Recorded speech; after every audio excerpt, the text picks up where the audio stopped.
மின்மினி தமிழர்களுக்காகவே வந்தாச்சு முதல் hyperlocal social media app. உடனே டவுன்லோட் பண்ணுங்க.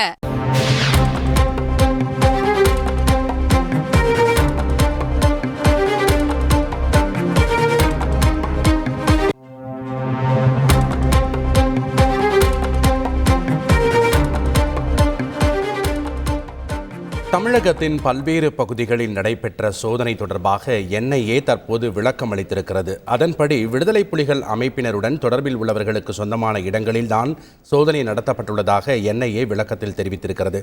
கூடுதல் விவரங்களோடு இணைகிறார் செய்தியாளர் சதீஷ் மணி. வணக்கம் சதீஷ் மணி. காலையிலிருந்து என்ஐஏ தமிழகத்தினுடைய பல்வேறு பகுதிகளில் சோதனை மேற்கொண்டு வந்தாங்க. தற்போது விளக்கம் அளித்திருக்காங்க. அந்த விளக்கத்தில் என்னென்ன விஷயங்கள் குறிப்பிடப்பட்டிருக்கு? விவரங்கள் என்ன?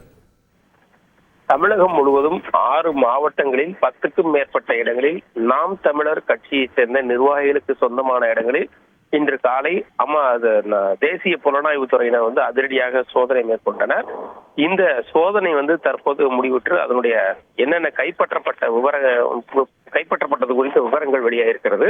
அதன்படி காலையிலிருந்து கிட்டத்தட்ட ஒரு 5-6 மணி நேரத்துக்கு மேலாக நடத்தப்பட்ட அந்த சோதனையின் முடிவுல ஒரு லேப்டாப், அதே போல 7 மொபைல் போன்கள், 8 சிம் கார்டுகள், பென் டிரைவ்கள், அது மட்டுமல்லாமல் எல்டிடி அமைப்பின் விடுதலை புலிகள் அமைப்பின் தொடர்புடைய புத்தகங்கள் ஆகியவற்றை பறிமுதல் செய்திருப்பதாக அந்த தேசிய புலனாய்வு அமைப்பு இந்த சோதனையை முடிந்த பின்பு வெளியிட்டிருக்கக்கூடிய அந்த செய்தி குறிப்பில் தெரிவித்திருக்கிறார்கள்.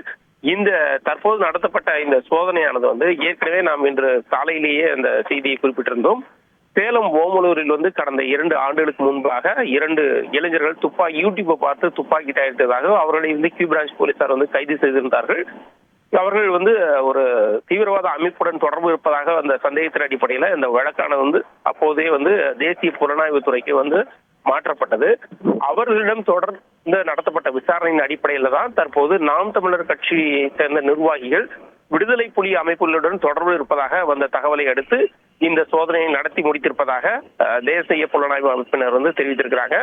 மேலும் இதில் கைப்பற்றப்பட்டுள்ள ஆவணங்கள் குறித்து அது எந்த வகையில தொடர்பு இருக்கு, இதன் மூலம் மேலும் வேறு யாருக்கெல்லாம் இந்த தொடர்பில் இருக்கிறார்கள் என்பது குறித்தும் தெரிய வரும்.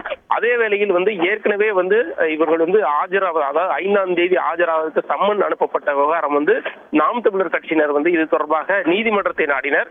அந்த விவகாரத்தில் சட்டப்பூர்வமாக தான் நாங்கள் செயல்படுகிறோம், எனவே சட்டப்பூர்வமான அவகாசமும் அவர்களுக்கு அளிக்கப்பட்டிருக்கிறது என என்ஐஏ தரப்பில் நீதிமன்றத்தில் குறிப்பிடப்பட்டதும் குறிப்பிடத்தக்க விஷயம். நன்றி சதீஷ் மணி, உங்களுடைய தகவல்களுக்கு.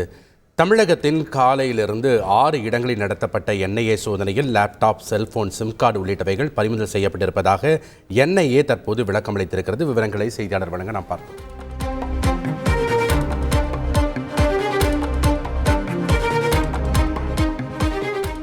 மின்மினி தமிழர்களுக்காகவே வந்தாச்சு முதல் ஹைப்பர்லோக்கல் சோஷியல் மீடியா ஆப். உடனே டவுன்லோட் பண்ணுங்க.